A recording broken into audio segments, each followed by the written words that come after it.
The Cauldron of Curiosities. Welcome to the Cauldron of Curiosities. Today we will welcome Helen Mantell, intuitive alchemist. So today the cauldron's bubbling in Lou and we're with the lovely Helen Mantell. Welcome. Hello, thank you for having me, Sarah.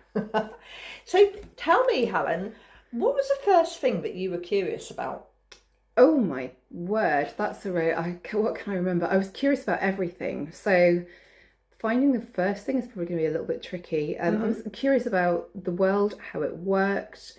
My mum, to give you an idea, used to say, you think too much and you want to know the ins and outs of a gnat's arse. So defining the first thing that I was really curious about, I don't know if I could do that, but it was a lot of things. It was everything from insects to birds to worms to, I used to eat a lot of things as well, so I'd explore my curiosity by putting things in my mouth like wasps and half pennies and ant poison. That was another one. And I wanted to know about, I used to ask a lot about what happened when we died. I can remember doing that when I was very, very young. So I was still in Yorkshire at the time, which was before I was 5. And asking, I remember guinea pig died and I wanted to know its exact route to heaven as I understood it then, and very kind of traditional view of that and when it had arrived and what would happen when it got there, and so many things. I don't know if I could begin to excuse me, I don't know if I could begin to pinpoint, but lots of things. So you almost felt like you were surrounded by lots of questions? Oh, completely. Always questions, always asking, and never satisfied with, I thought the worst answer to a question was either because I said so or that's just the way it is, which never made any sense to me at all. That was a really ridiculous answer to a question. That was a standard parental answer. A standard of our generation, definitely. So classic late Gen X kid. Yeah, I realised when I looked into it, I was at the tail end of the baby boomer because of the year that I was born. And I thought, oh, and we're blamed for a lot of things because we're the exploration generation, which that curiosity of poking our noses into lots of things because we were allowed to by parents who were very restricted. So I think it's quite interesting when you look at where their culture and things come from, what stems curiosity, and where did that phrase, curiosity killed the cat, to stop us looking? That's an interesting one. Yeah, that's a really interesting one. And I think so where we've been discouraged from being curious, haven't we? And asking questions. So if you go back to that generational thing, children shall be seen and not heard, was still, I realised that was quite a Victorian ideal. Ideal used in the loosest possible term. Yeah. But it also applied, I used to hear it as a kid too. Yeah. So that silencing of questions and almost the shaming, I suppose, of asking questions or wanting to know more. And for my brain that was quite a challenge because I don't just want to know a little bit. I want to know all of the factors that build into that, like the full picture. Yeah. Because that's also a way of stopping children from having an open mind by saying that's just the way it is, you've just got to deal with it, rather than saying to them, well, people do this because of this reason, or is it at the root of psychological safety? Why do people make up rules? Why do they have their boundaries? And you went into those people who haven't checked out Helen's bio. One of your hats is to do with psychotherapy. So what made you curious about that and why? So I suppose it goes right back. I knew let's take it back to when I was sort of 13 or 14 was the first time I became interested in what it means to be healthy in this world. What does it mean to be healthy? And at that point I was looking at sort of more alternative physical aspects. So I remember looking at going on an aromatherapy course and not being allowed because I wanted to go on an aromatherapy course, but I wasn't allowed because I was 14 and you had to be 18. But later on, I became really unwell in my mid-20s, and I was basically housebound for 2 years with a whole myriad of things. At the time, it was diagnosed as ME/CSF, but I now CFS. But I now know that I've got a genetic connective tissue disorder, which was playing into all of that, and it just came to a head. And in that time, I started to explore that, what does it mean to be healthy? How can we achieve optimal health? Mm-hmm. And I started off looking at very physical things. So I started off looking at nutrition. Yeah. And I trained in naturopathic nutrition for 3 years as well. And that wasn't cutting it. There were pieces missing. And then I looked at, well, actually, we need to look at psychological health, and what does it, how does that play into our overall health? And then it expanded into, other realms of health, the spiritual realms of health, and then cultural health. And so I've got a really broad church of knowledge, because again, this curiosity, this wanting to know the whole picture, not just that little bit and concentrate on that little bit. And I would go into it in real depth as well. So that's where it came from, really. It was that wanting to achieve optimal health for me, and to get back on my feet in the best way. And it all interlinks, doesn't it? Because when we look at the prime causes of some of our health, it could be cultural. Yeah. And a really good example is people's habits going to the toilet. Okay.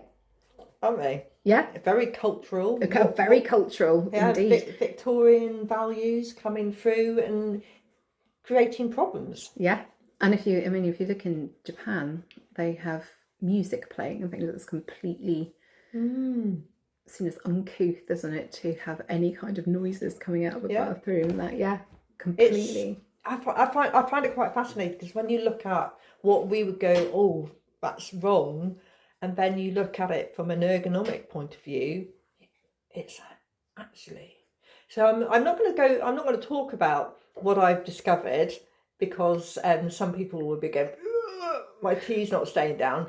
But if you look at ergonomically what we do physically, position-wise, compared to cultures who don't have gastric issues, when they live in their own countries, where they're allowed to do what they have decided to do, ergonomically, they don't have constipation. That's really, I know I've looked into that briefly, not in as much detail, but we'll have to continue that conversation later on, because it's another rabbit hole. It is a good rabbit hole. And I spoke to a physiotherapist, and she said one of the biggest issues she came across was the psychological interference around toilet habits, and that's still going on. So we've carried this on for several hundred years, where these ideas around it, because of bringing in the idea of using a toilet. Yeah, it's fascinating stuff, isn't it? And then I wonder about, it makes me think about gut health and psychology, and how that has it's not a unidirectional street. It's not just brain governs body. You've got that very much a two-way street, and gut health, and how that influences our psychology, and then how that influences our energy in turn. And it's also interlinked. It is, and it's like you said, you got your protein hit this morning, and that's part of, you're giving your body the building blocks to create the amino acids so that your cells can reproduce. But how many people, their diet is not allowing their cells to reproduce, yet they expect to have their skin heal if they have a scratch, or their brain health to be good, but they're not giving it the food it needs. I think it's really difficult for people now, and to prioritize that, to carve that time out, to have the time to actually prepare, to connect to food. I know earlier, prior to actually recording this, we were talking about growing food, and how how that from field to fork makes a difference. But that's a luxury for people in our culture, to have the space, to have the time, to have we've lost the know-how. So I think there could be a lot of judgment on people for not achieving that. And it feels really important to me to acknowledge that culturally it is really difficult to carve that time, to have that, to regain that knowledge, to regain the knowledge of where food comes from, how to prepare it, the seasonality, what that influences on your body. And sometimes the temptation is just to grab something quick, and Stop your stomach rumbling, isn't it? It is. If you're hungry, what is the natural answer? To eat. Yeah. And we go for what there is. And I think one of the things I'd really like to debunk in these circles, whether that's physical health, spirituality, any aspect of health, is that it's an entirely individualistic thing. So I think we've inherited the capitalist ideals of it's all individual responsibility. Now, I'm not saying there's no individual responsibility, there obviously is, but we are funneled to behave in a certain way, and a huge amount of expertise and a huge amount of money goes into getting us to behave in these ways. So I'd like to really introduce a sense of compassion around any struggle with that, or any struggle with health in any sense, because it's not just about we are in complete control, and there are other influences that we are currently having to work against to maintain any kind of equilibrium. Well, one of the things I was talking to a colleague, and they were saying with health and helping people work through their health issues, if they bring them together in a group, they create their own community. So diabetics is an example. They found that they would then work, and they supported each other to eating the right foods and getting back on the road to good health. And they saw some really good outcomes to do with blood pressure and other signs, because they were supporting each other. So rather than them needing to go and see the GP, they may have an anxiety about a wound, and they say, oh, it doesn't seem to be, and someone else will talk about their experience. And although it's not the gold standard necessarily in the way the government wants it to be, it's about them, they are comparing their healing experiences. And it helps when it's facilitated by somebody who has knowledge, because the knowledge person can say, and it doesn't need to be a nurse, just having somebody who's got the ability to say physiologically, this is the time frame. If everything was working as it should, this is when it would heal. Are you drinking enough? Are you eating the protein? Are you doing these within that health coaching conversation? But they learn to do that with each other. And eventually the facilitator can step away and let them, because they've learnt. And it's giving them signposting and saying, this is where you find this information. So how long does the skin cell take? It's going back to the village, isn't it? It's something that we've been deprived of, is the village. Yeah. And it's that sense of really culturally underestimating how important that village is, that it's not just about those reductionist blocks of, are you having the right vitamins? Are you having this? Are you having that? There's something about a synergy that happens in community that really facilitates that genuinely holistic health. Because I know, again, we were talking earlier about the buzzword holistic and how overused it is, and how often it doesn't actually describe holistic or holism in any. And most people don't know what it means anyway. No, they don't. If you ask the average person, what does holistic mean, they'll come up with their own definition of it, but it generally doesn't meet what a lot of therapists think it means. So we have to change that language, because if we're offering a service, do people understand what it is that we're offering? And sometimes they don't, which might be why they're not reaching out and using the things that are available as a knowledge base. It's like some people use a library and others don't. And what is it? Is it a learned behaviour going in and taking books out? And also this kind of more holistic. So I think sometimes, going back to the point about holistic, it can be used as a synonym for alternative, rather than the full package of all of our aspects coming together and working with each of those parts. Yeah. But I think also that what we offer has been discredited to such a degree. It's been vilified. I look at conversations around people offering help around wider aspects of health that veer more into what would be perceived as alternative, even down to herbalism, which was original medicine. It's not alternative, it was the original. Lots of our pharmaceuticals are based on herbal medicine, but it's perceived as woo-woo, or you hear woo-woo or snake oil salesman or con artist, and that language. And so no wonder people are put off from, and I think we have to acknowledge also there are problems in this field. There are problems where it's, you know, so unregulated that there are harmful practices. But we shouldn't, I think we need to be careful about not throwing the baby out with the bathwater across the board, and maybe being a bit more open to this, because whatever we're trying at the moment, it's not working, is it? No. And I suppose that's one of the problems with the way that regulation has happened, is it's very much about money. Yeah. And it's the same with the Nursing Midwifery Council. You're paying a fee to protect patients, but it does nothing for the people who are paying the fee. Yeah. So should practitioners be paying for something that doesn't support them? Yeah. But and in the holistic world, a lot of, this is not going to be a popular opinion, but a lot of the accreditation is, I mean, it's money for old rope.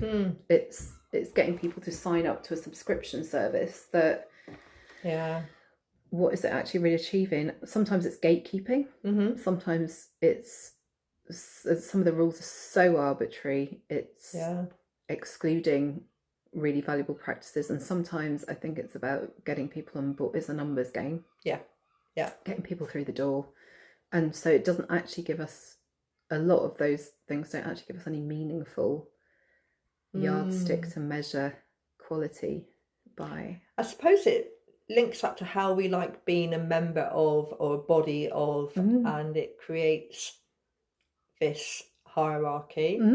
That people go, oh, well, that means that expertise. Does it? Does it really mean it? It means you're capable of providing the material that governs that activity. And is there an alternative way around it? Because really, in a balanced world, we should be able to say, yes, I do all of these things as part of my setup, without having to pay £120 a year to say, yes, I do that. There's got to be a level of honesty. There has got to be. And then again, I can see the other side too, because it's really tricky, because there are people practicing, people lie, people training is inadequate. So I suppose on the plus side, it gives you a benchmark of at least a basic level of, depending on how they verify that. So think about my accrediting body.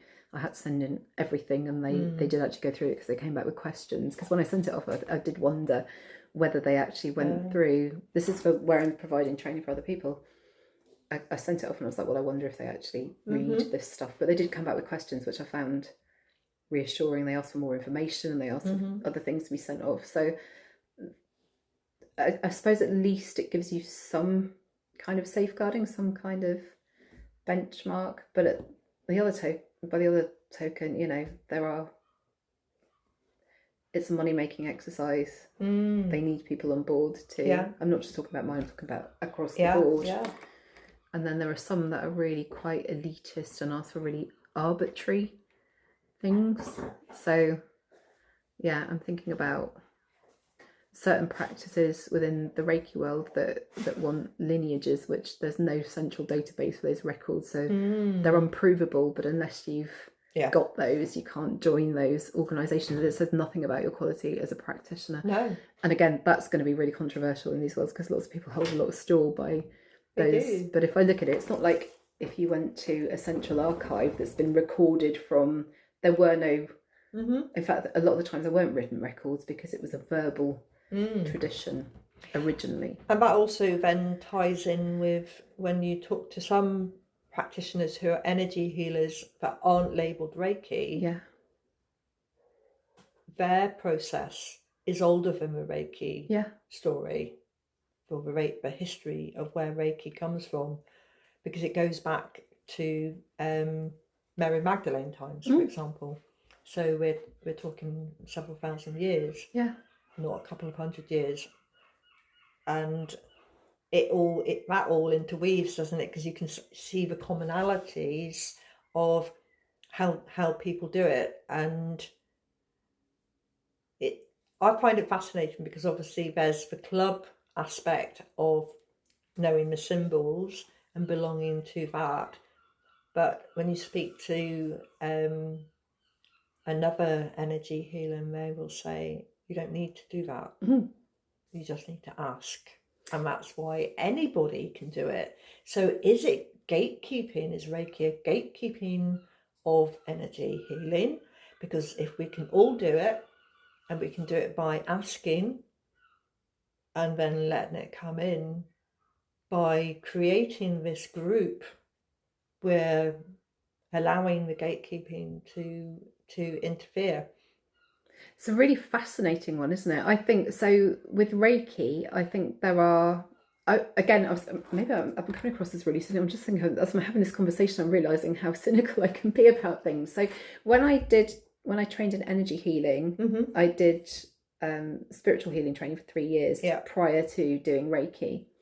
And when I went to do Reiki training, I wasn't hopeful that it would give me anything different. I just thought this is just going to be a methodology, a way of accessing this energy. And to an extent, that's true. But there was something about the symbols, and I guess it did do something. It really opened something, and I felt a significant, particularly after the first one, I felt a significant shift in that energy and the way it was coming through. And if I think about symbols and the layers of intention, so I see symbols as like a vehicle for our energy and for our intention, and a kind of a delivery package, if you like, for that. And where we've had symbols that are, we can create our own symbols. Look at sigils. It doesn't have to be handed down. I think that's that external authority thing. But the Reiki symbols have had thousands of people using that symbol with the same intention, which adds this layer of depth to it. And so they do take on a life of their own. They do have a significance and a potency. It's been my experience of it. And also there's something about Reiki, and because it's Japanese and it's delivered in a traditional kind of Japanese way, there's very specific hand positions, and I think it's a really good like mirror signal maneuvers way of really feeling your way into that. So it gives you a framework, and most people I find then develop their own style. So it's not kept in that very traditional, as would be part of Japanese culture, that doing things in a really traditional, methodical, precise, that is great for me as a starting point, but sort of squashes intuition around it, and means that I wouldn't necessarily go to where it's called. So I think I can see pros and cons. So I can see that there's absolute value in it. I'm not a purist by a long chalk, but it definitely gave me something that I didn't think it would. I wasn't expecting what it did give. Because I started with animal Reiki, and that's what naturally comes, because animals will come along, they know, and they go, come on, get on with it. Animals are amazing to work with. And they tap into it. But I've noticed that animals they know the pattern of how they take energy off people, and also how they give it is quite simple. Watching him at a healing weekend, his behaviours, and when he was giving it and when he was taking it, he was very obvious in his patterns. And that's something worth watching. Those of you who listen to the podcast who have animals, is to watch their behaviours, and how cats, because cats are much more subtle, they wind themselves around. They don't necessarily need you to physically touch them, they're touching you and taking what they need, and then they wander off. And you're like, I know what you've just done. It's like they've just gone, I'm just going to have a little boost. You see their hair stand up on their back, and off they go. They're so honest as well. They don't, one of the things I love, when I'm teaching this, when I run my course, I invite people to do an animal as a case study. So we have quite a chunk of case studies in there, because you can't learn this stuff theoretically. You only really start to learn it when you put it into practice. And I invite people to choose one animal, because animals will feed back brilliantly to you. There's no pretense. They're not being polite. They're not going to stand on ceremony. And they also don't make it up when you can tell. There's a really good feedback. There's a really good validation technique, I suppose, because they when you see them soften into it and you see them moving to where it's hurting, or you know, animals don't do that to be polite. No, they're being completely honest. And I've got videos of people that have done animal healing as part of that training, and it doesn't fail to blow my mind every time I see it. It's just, it still really excites me, just like I've just discovered it. I think it's they're the best, they're the way, because they're not going, oh, there's no time involved either. Yeah. Because animals taught me they will take the energy within minutes, seconds, sometimes. If that's a cat will literally take a healing within seconds. Yeah. And you're going, if it can do that, so where is this concept of an hour, 2 hours come from? Yeah. And horses, they sometimes will move around and let you do it for longer. And they do quite like the heart position. Yeah. Hand on the front of the chest and then hand over the heart. So you've almost got this energy moving through, but it's very reciprocal, because you're getting a lot of peace from being in that hand position with them, and then they move. Yeah. And they go, right, now we work on this bit. So is it a teaching where they're teaching you and saying, we start here and then we go and we move to the other places, and you're going to do this, and they're getting you, teaching you a new lesson around how to work with them. But dogs, I've noticed, dogs tend to come and sit on your foot. Yeah, dogs really lean into you, don't they? And they will plonk themselves down, and they take it aside. They're taking it through the roots. Yeah.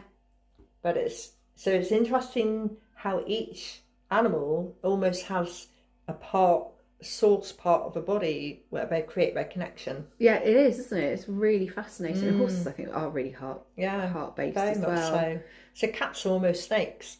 Yeah. Got that kundalini, because they're bringing it in around their spine, and they're almost going, because you get the tail, but they're doing they're doing it, following it all the way through. Which makes sense, doesn't it, with how they are physiologically, you said.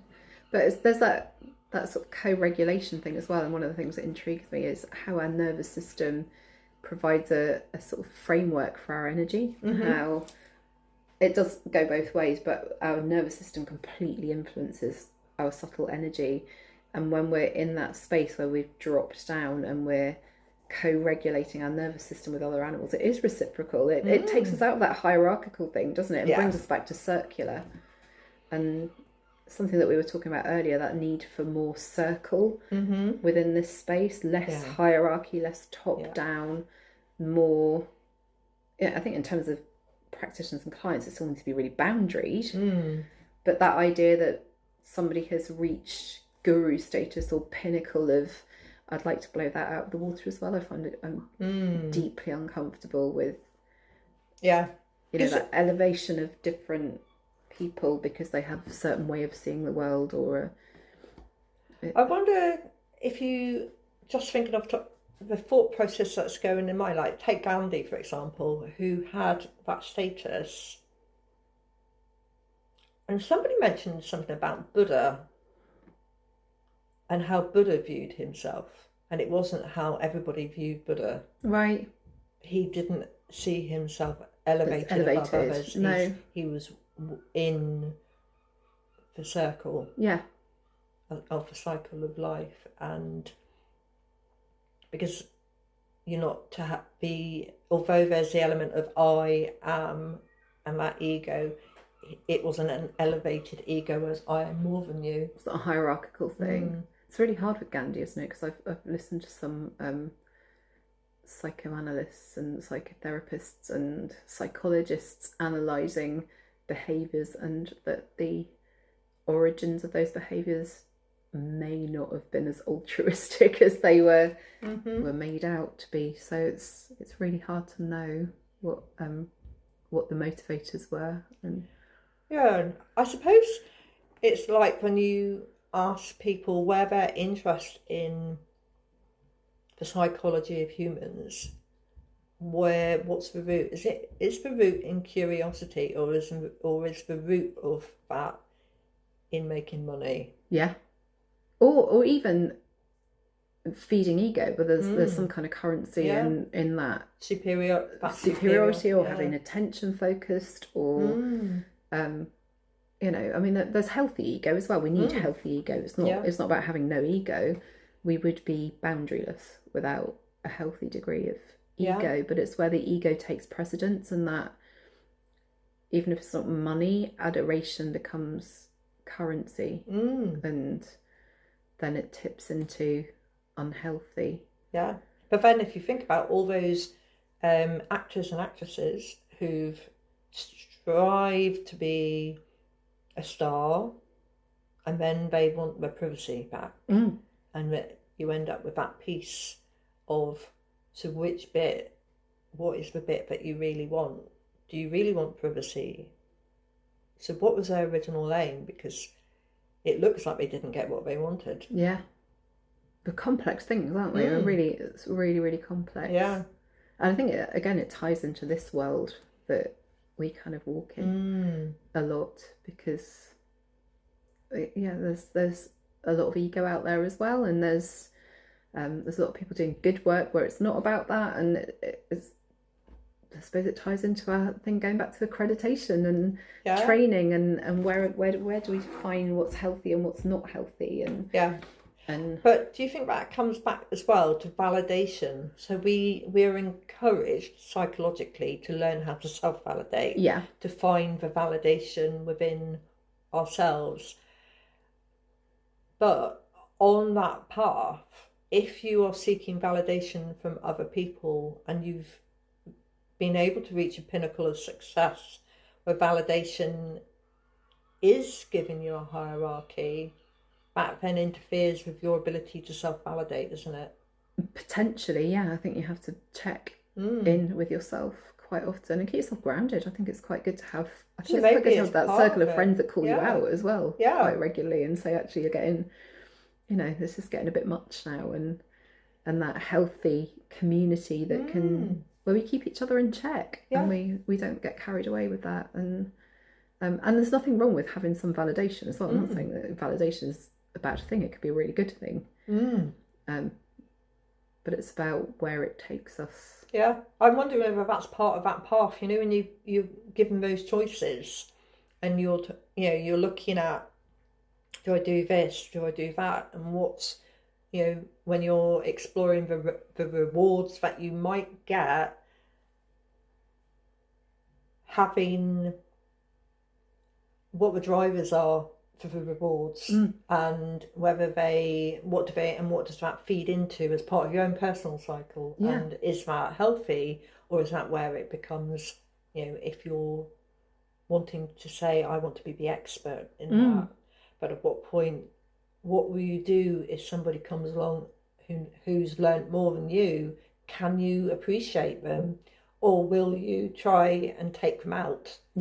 Because which we've seen happen in industry, where somebody's had a brilliant idea that helps the community, and somebody's bought out their patent to squash it. It happens a lot. It happened in my own family history, actually, really extensively, with my great ×5 granddad, who was part of the movers and shakers of the scientific revolution, and he corresponded with Darwin and Faraday and Baron Cuvier, and he essentially discovered the link between fossils and dinosaurs, and proposed a hypothesis for particular herbivores and where they came from and what they were, and was the establishment went after him because it didn't fit in with their understanding. They were so protective of their bias that they really went to town. So it was Richard Owen, who was the founder of the Natural History Museum, basically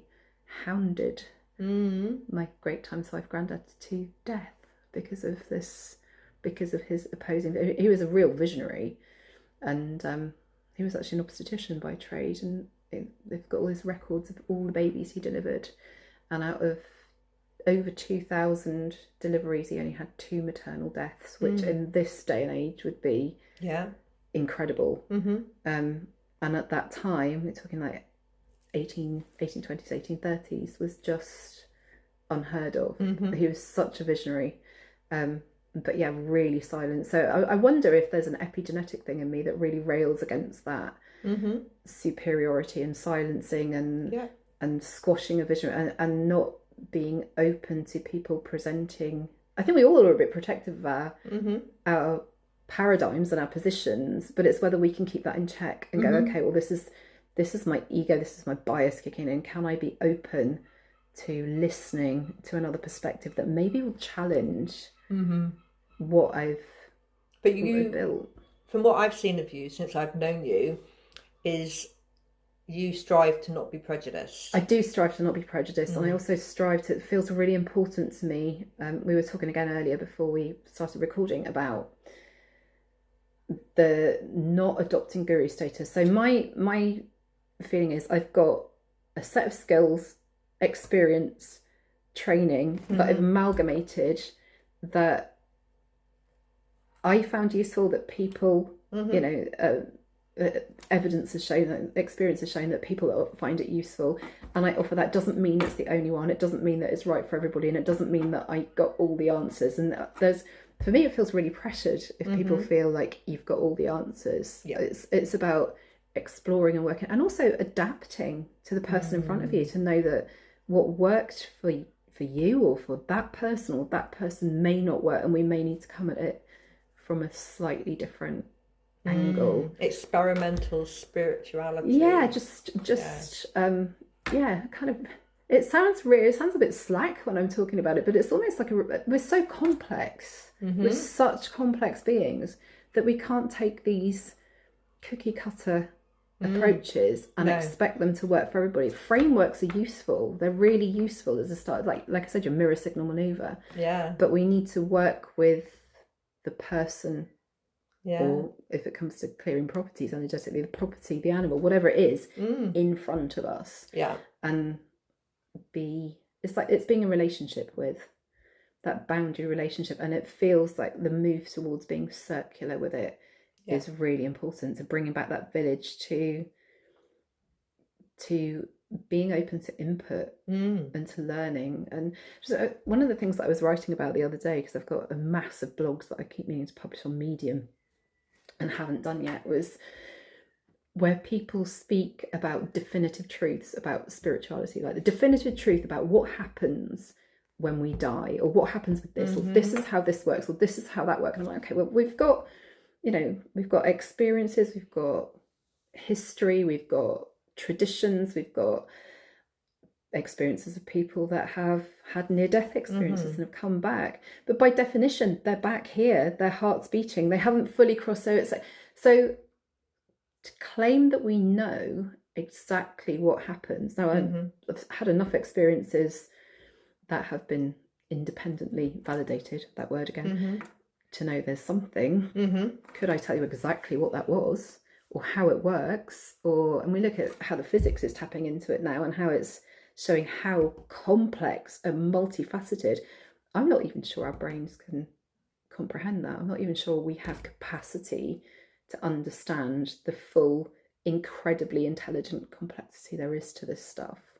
Yeah, I would imagine if you start trying to sit into that, you could possibly, maybe this is why some people who have tried that have had moments where people have said they're going mad. Existential crisis territory, spiritual crisis territory. I can completely see why. Because it's a little bit like, when you first come across this concept, and I try not to think about where does it all start, because it can't all start, because it's a chicken and egg. So what was behind that? And I find my brain starts to go round and round in spirals and cycles, and I go, it's just not worth thinking about it. It's going to fry you. I don't know, and if I start to think about it too much, my brain's not ready for this. So I choose to close the conversation down with my brain seeking that peace. But it's why I'm always open to new information. And I think you're the same, because it's like, there's the art of possibility. Means it could be anything. Yeah, completely. And yet there are things that we've seen have worked and are, you know, maybe not in the traditional scientific model sense. We can repeat them to an extent. There are tools and techniques that work. I mean, the exact machinations of this, we've only got theories. And my theories evolve as I learn more. My experience of, you know, how this stuff works, it's evolving all the time. But could you imagine if you had a room that could pick up like an infrared camera, but was really sensitive to all the levels, and you're sat in the chair and it watches the animal come in and take Reiki or the energy healing, and it would show that flow, that movement. Some people would say you made it up, but you did it on AI. But they've done it they've replicated with humans in America. There's a paper where they looked at it and they were able to see it on the imaging. They could see the person's brain pulling and focusing, and they could see the energy change on the person that was receiving. Amazing. There's not nearly as much evidence behind. No, because I still like a bit of evidence-based stuff. Yeah, I still like that. You know, I think there are problems in that world, in that our cognitive biases come in and influence what we're studying, and financial bias comes in and influences what's being paid for. So there are problems, but as a model, it's still really useful to take the core aspects of that and use it to apply. And there are really good research papers on near-death experiences, on energy healing, and how they've done double-blind trials on energy healing and how it supported people's outcomes, on, you know, all sorts of things. So, excuse me, there is evidence for this.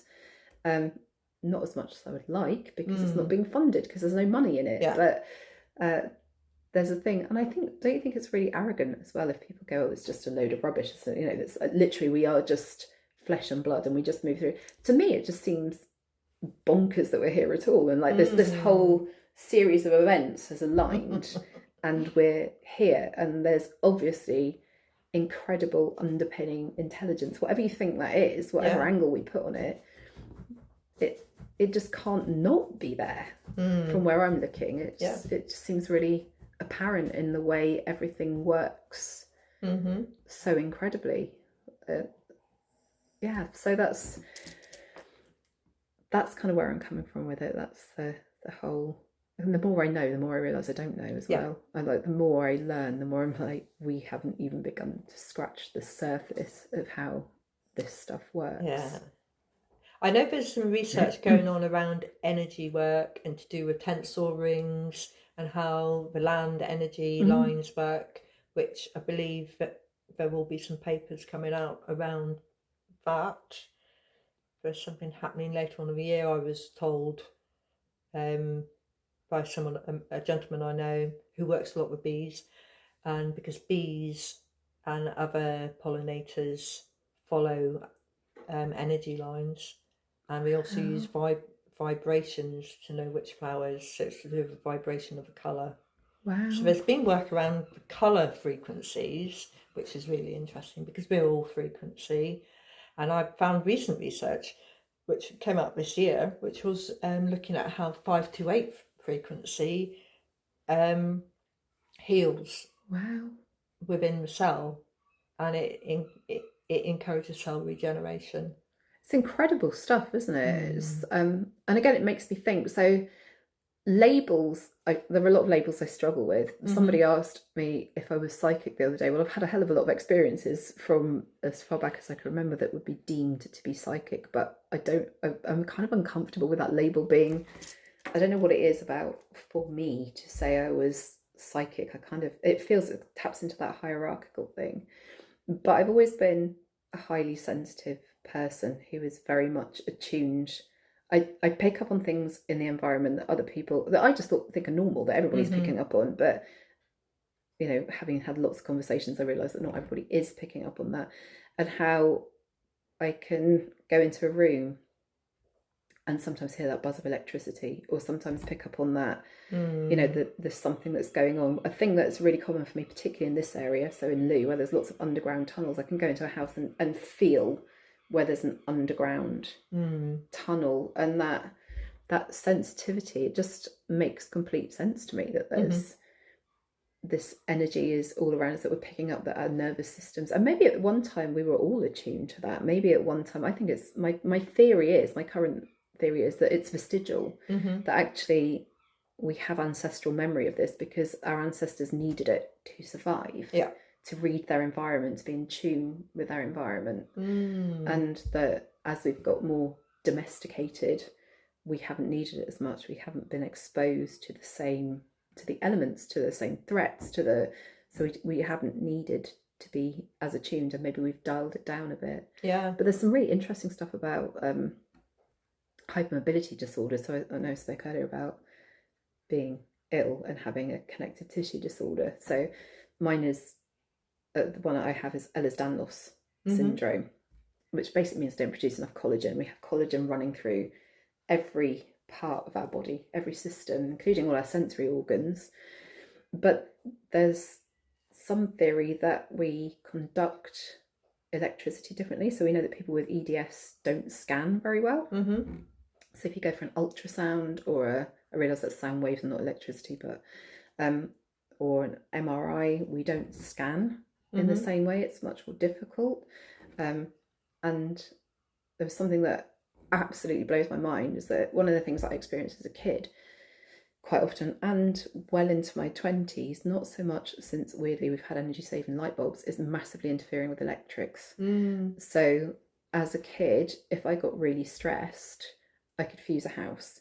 And my mum, who is the most down to earth, pragmatic, she was a nurse, food on the table, roof over your head, deal with what's in front of you, don't think about the bigger things, you know. My dad's not like that at all, that it kind of comes through his line, this aspect. But even she will say, I don't know how that happens, you know, the whole street would be on, but it would be at the point that I get really worked up and the house would fuse and be kicking out that.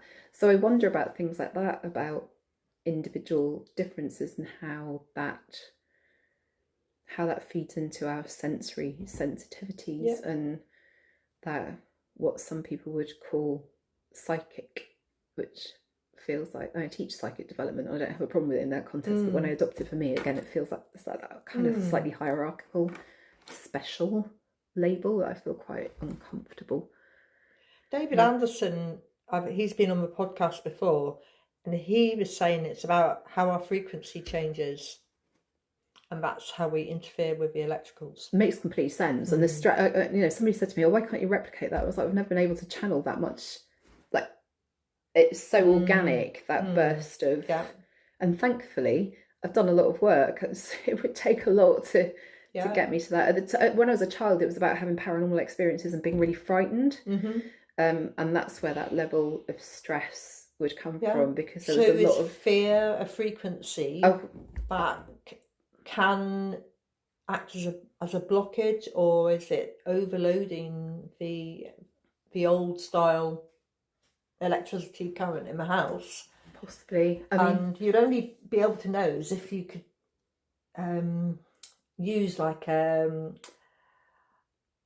what's it called? If you have a voltmeter on a human to see. And I think they were doing these experiments certainly during Victorian times, when they were putting electrodes on people's heads to find out. They were getting them to use their abilities that they had heard about, and they were running frequencies off their heads, trying to work out what it was, and if they could work out what that frequency is. And I do think they know what the frequencies are. There's an aspect that they do know. They've been able to read them off some people, and is that frequency what was interfering with the electrical current frequency? And if it was, and it was able to, even if it was coming through and blocking it for a moment, it would have flipped the switch. Yeah. It really fascinates. So I found a forum on this, that people with Ehlers-Danlos syndrome who were what they call sliders, streetlight interference people who interfere with electric. And there's such a parallel that I don't think we know exactly what it is that's happening. I think we can work with theories, but something's happening.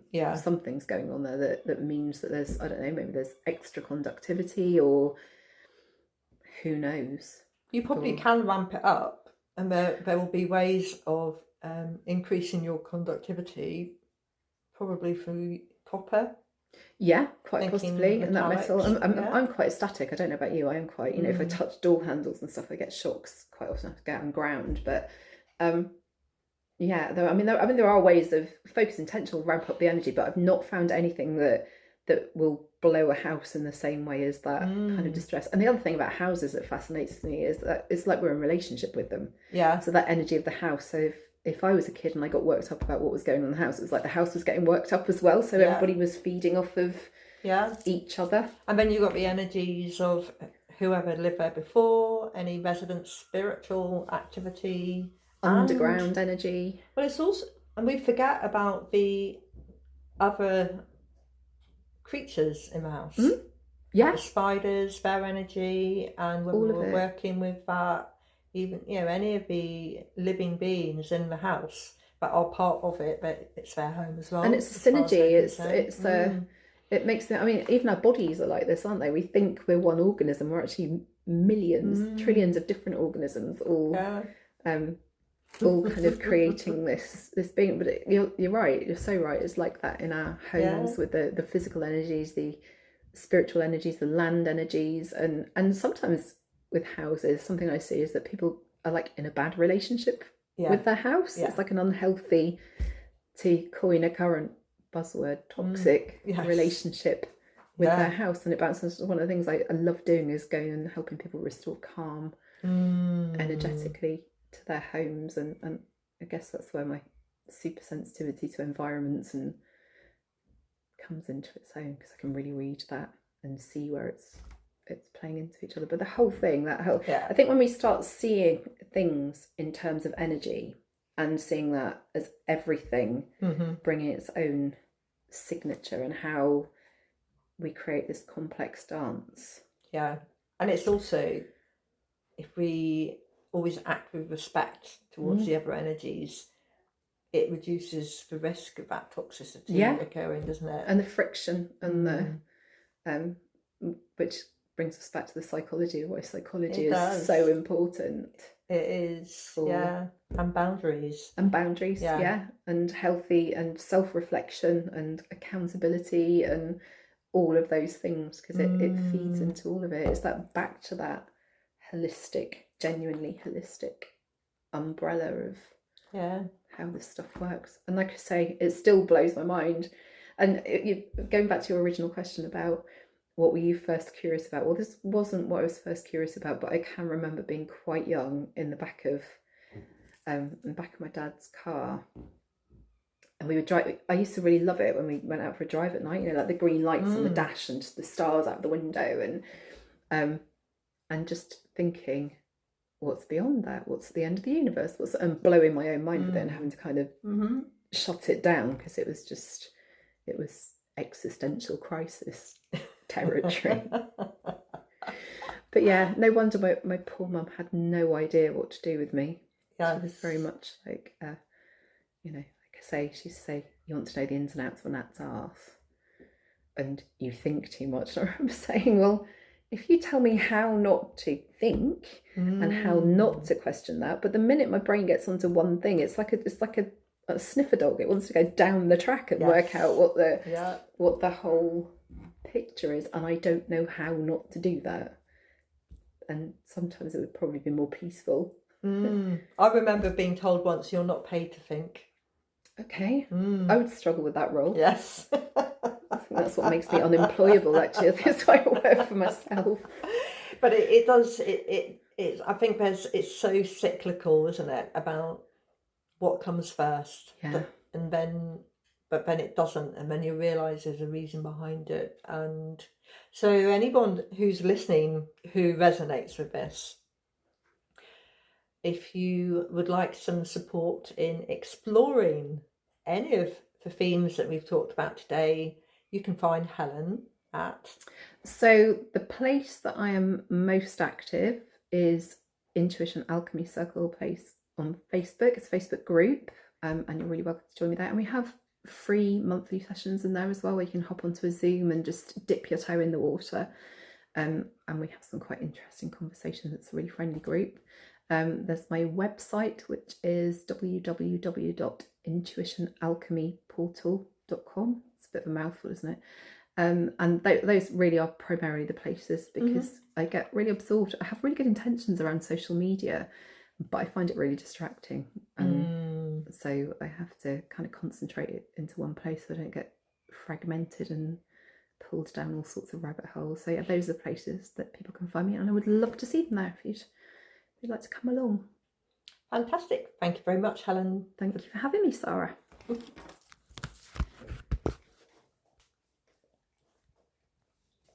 Finished.